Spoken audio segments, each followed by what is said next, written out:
Imagine you have been awake for like 36 hours. Oh, wow, that sounds awful. Right. You are surviving purely on really bad airport coffee, and someone comes up and asks how you feel. If you just say, I am tired, well, you are doing a massive disservice to your misery. Yeah, you really are. Welcome to this deep dive. Today, our mission is simple. We are extracting the best insights from our sources to help you, the listener, upgrade that basic phrase and sound exactly like a native English speaker. Exactly. Because, I'm tired gets the basic message across, right? But it just does not tell the real story.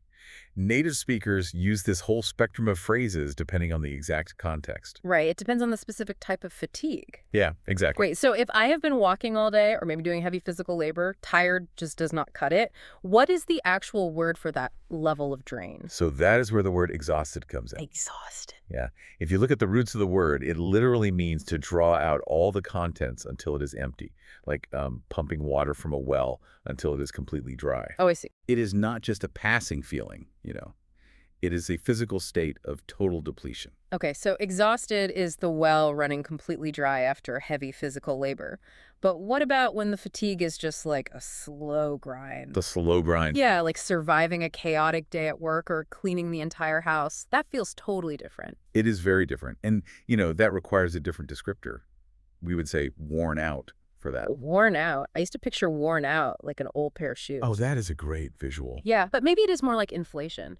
It Yeah. is the slow, grinding erosion of your energy, like Yeah. over a 12-hour shift with a toddler. That is a much better way to think about it. Worn out implies friction over time. Right. The energy has not been sucked out all at once like exhaustion. It has been slowly scraped away by 1,000 little tasks until literally nothing is left. That makes a lot of sense. But we also have this entirely different category to explore from our sources. Casual slang. Exactly. I constantly hear people in American movies just drop their bags at the door and say, I'm beat. Oh, yeah. You hear that all the time. I always assumed that meant physically beaten up, like in a fight. Is it really just about a lack of sleep? Well, it actually connects back to that idea of taking a pounding. But it evolved into a really quick, punchy way to communicate everyday tiredness without sounding so dramatic. So it is much less formal. Right. You only slept 4 hours last night, you are beat. It is incredibly casual and skips the heavy formality of a word like exhausted. So it is short, punchy, and highly visual.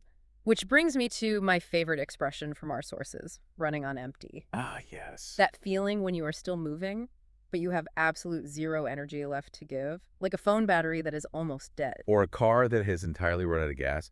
The real light bulb moment here is realizing that before the 20th century, nobody was running on empty. Wait, really? Yeah. Our vocabulary for being tired actually evolved alongside machines. We're literally comparing our biological bodies to a car with no fuel. Just coasting entirely on fumes.